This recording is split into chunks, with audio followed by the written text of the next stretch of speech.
Hi, welcome back to Smeester's Corner. I'm Adam Smeester. All right, today we're going to talk about how to be more attractive, and this is mostly geared towards young men. This could also be for any single guy or any guy who's been married a while who's just kind of given up too. A couple things before we start. So I am not saying I'm an expert at being attractive.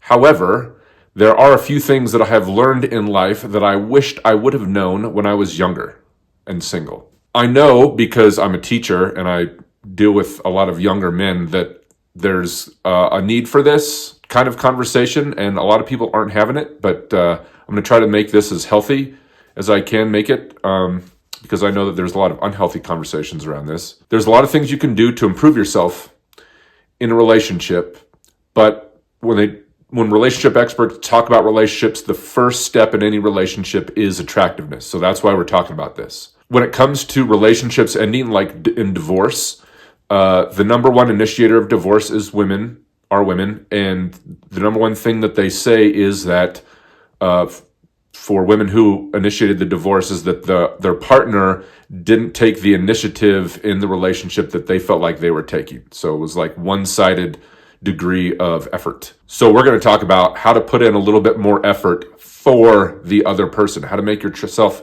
more attractive for your partner, okay? The first thing that you need to think about is mate value. That is a key concept, mate value. What value do you possess that other people who could potentially be your future mate, what is it that you have that they would value? You need to have some sort of mate value. So we're going to talk about all the different values that you could have that would increase your mate value. So the first thing that we're going to talk about that you don't want to have is called learned helplessness or weaponized incompetence. Okay, you don't want to be this type of a person. So this is the guy who's kind of helpless. Okay, he can't cook for himself, he can't clean for himself. A woman comes along and thinks, "Oh my gosh, he needs me! Yay! I'm going to help him out and like structure his life."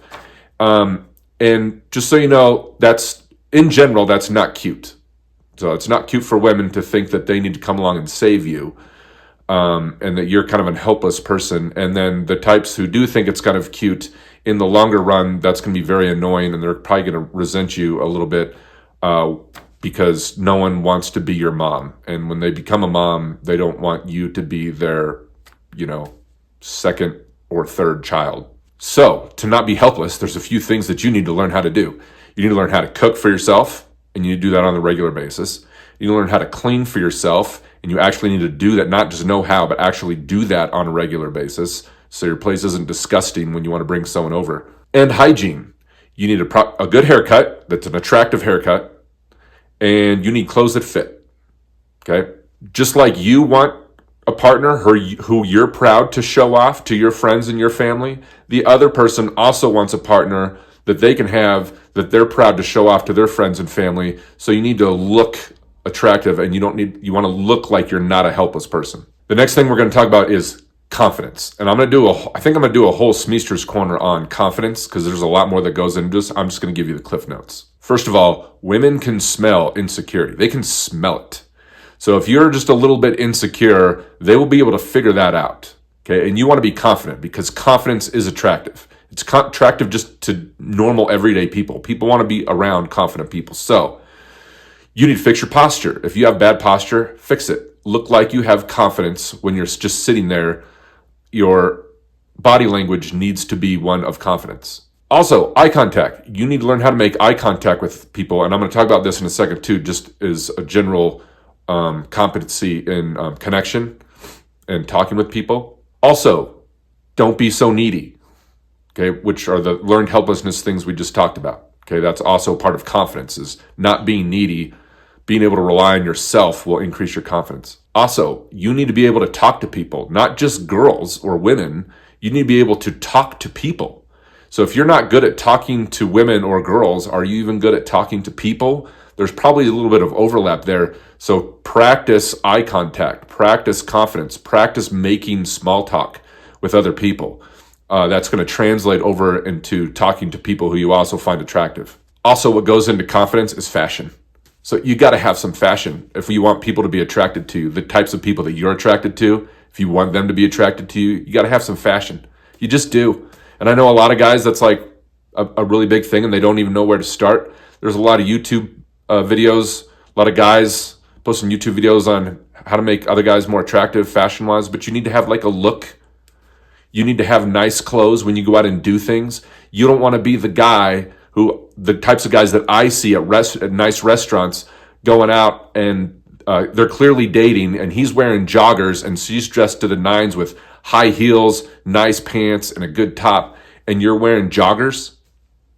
Come on. I'm going to go into that a little bit more in the next video when I'm talking about confidence and like actually like some fashion tips and things that you probably need to do. Things like types of shoes you probably don't want to wear out. Things that you do want to wear out. And the last one when it comes to confidence is fixing yourself.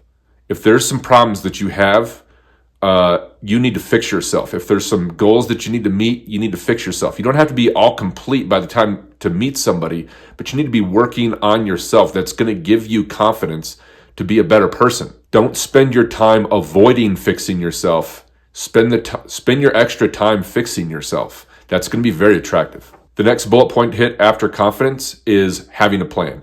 You need to have a plan for your life. And it doesn't need to be spelled out. You don't necessarily need to follow the plan, but you need to have at least a vague plan of what you want to do and how you're going to get there. This does a couple things. It's a bulwark against laziness, so you're not just sitting around. It's very, very unattractive if you're just a person who goes to school or goes to work and then you come home and then you spend your time gaming and watching TV and that's about it. Okay, you need to be working towards something. Okay, that's going to be more attractive. This brings us to the idea of surplus value versus negative value. Do you have a surplus value or a negative value in your life? Surplus value is way more attractive. If you have negative value, that means you're just kind of sucking the life out of institutions or things and you're not really giving back to anything. Okay, you're just watching TV, you're just living off whatever, who's ever giving you money, loans or whatever, versus a surplus value is someone who's putting in effort. They're working towards something. If you don't have surplus value, eventually you're going to by the time you're done with whatever training it is you're doing, but you're putting in the effort towards something so you can have value, you can have a skill, because you need to have surplus value. You need to have a skill that you're good at that's going to earn you something. Surplus value translates and equals mate value. The other part of having a plan is discipline. It's going to be really hard to have a plan and implement the plan and follow the plan if you don't have any discipline. And discipline isn't something it's not a light switch you just switch on and off one day. You got to work at it day after day. Do you have a plan for the day? Do you have a plan for this week? Do you have a plan for the month or the next year? Do you have a plan for your life?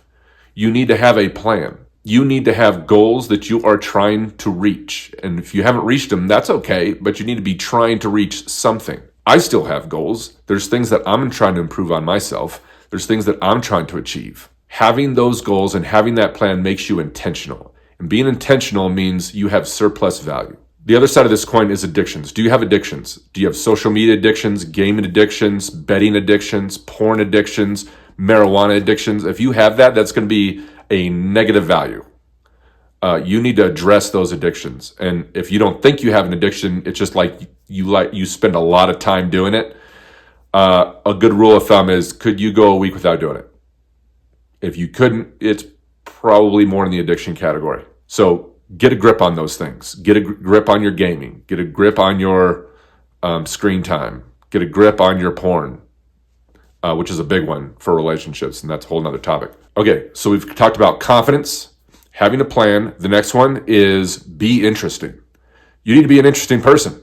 If you're going to have any surplus value, if anybody's going to find any mate value, and you have to be somewhat interesting. So how to be interesting? Have hobbies, things that you like to do with yourself other than gaming, and do things with people. Like, you need to be out and about doing things. How do you expect to meet somebody if you're not doing things? You're not going to meet them doing the things indoors that you probably like to do. So you have to go out, be out and about and do things with people. Also, to be more interesting, read. Read, man. You know how attractive it is when you have a well-dressed person who has discipline, takes care of themselves, has goals, and is well-read? That's huge. And here's why reading is important. If you're just a person who watches videos, 10-minute videos, half an hour videos on YouTube, and that's how you get your information, to me, that is hackery. And here's why. You can't really get very deep into ideas in a 10-minute video, which, like right now, I'm giving you cliff notes. I'm not really getting very deep into this stuff. It may give you an overview, but the things that you need to learn in life, how human beings function, how you came to be the way that you are and the culture that you're in, those things are not going to be able to be explained in a 10-minute video. To get really in depth and have a really good grasp and understanding, you need to read things. And those things are in books. Like the ideas that are in books, you can't explain in a 10-minute video. You can get the gist of it in an overview, but the things that really hit you, that make a difference in your life, that make you change your life and question things, those are deep thoughts, and those are going to be explained in more long-form things like books. And when it comes to ideas and people bouncing ideas off you, you don't want to be the type of person who's constantly like, I don't know. And it's one thing to say, I don't know, because you haven't done the research. It's another thing to say, I don't know, because you don't care, because you don't care. The last thing to say on being interesting is, don't be so agreeable. This is a problem that I used to deal with all the time, because I'm a very agreeable person. And I would just always say, well, whatever you want to do, I don't care, whatever you want to do. It's like, people want to know you, and people want to know what your preferences are. So state them every once in a while. State what your needs are. Don't be the person who thinks that, like, I thought I was a tough guy, I can handle it, my needs don't need to be met by anybody, I can just meet everybody else's needs. People don't like that. And I thought I was doing it because I was a nice guy, and people don't like that kind of a nice guy who's just a rollover and just has no opinion about anything. The next thing to talk about is connection, okay, and your friends. Okay, what kind of friends do you have? You are the average of your closest friends. And if you're not, people are just going to assume that anyway. Do you have cool, interesting, accomplished, and engaging friends? If you do, that's going to make you more attractive. If your friends have promise, people are going to assume you have promise too. If all your friends are unmotivated and just like to party, people are going to assume that about you too. And maybe there's a little bit more to you than that, but people aren't going to know that. People are just going to assume. And I'm not saying if you have those kinds of friends that you need to dump them, but you do need to have friends who are engaging and that have a plan for their life and things like that. Also, when it comes to connection, you need to be able to connect with yourself. And this is a big one that I see with young men. You need to be able to connect with yourself. You're not going to be happy with anybody if you cannot be happy being by yourself. Because no one's going to want to, if you can't be with you, who's going to want to be with you? Okay, so you need to be able to be happy with yourself, by yourself, with your own thoughts. And that's not spending a lot of time alone, it's how you spend your time alone. Can you spend time alone with your own thoughts, engaged in your own ideas, or do you have to distract yourself from yourself because you're always like playing games or on your phone or doing video games or whatever? The thing that was most shocking to me about last year is at a time where in class we put away all phones, we put away all screens, and people had to spend some time with themselves, and how utterly, visibly uncomfortable that was for a lot of young boys. It was shocking to me how many boys, when they're bored, they don't know what to do with themselves. It's not that they freak out, but you could see them freaking out internally, like, what do I do? What do I do? Oh my God, I need something. And they couldn't be alone or bored with themselves. All right, and then the last thing I'm gonna talk about after connection is being nice versus being kind. Women are pretty good at discerning whether you're a kind person or a nice person. A nice person is just somebody who is nice sometimes, or you're just trying to be nice, but you're not really a kind person. You're just nice in the moment and you're kind of putting on a show. Here's the difference. Being nice is being kind to someone just because you're face to face. And it's context dependent. Depends on how nice you are, depends on the context, it depends on the person, it depends on the situation, and it depends on how you feel in the moment. Being kind, on the other hand, is more of a lifestyle, and it's not context dependent. It's just kind of how you treat people. It's just the way you are. It's not a feeling. It's grace and appreciation for people in general, especially strangers. So a good red flag is how someone treats like the wait staff. Okay, are you being kind to them, or are you being nice to them, and if things don't go well, you decide not to be nice to them? Being a kind person will increase your attractiveness, and people can tell if you're kind or you're just nice.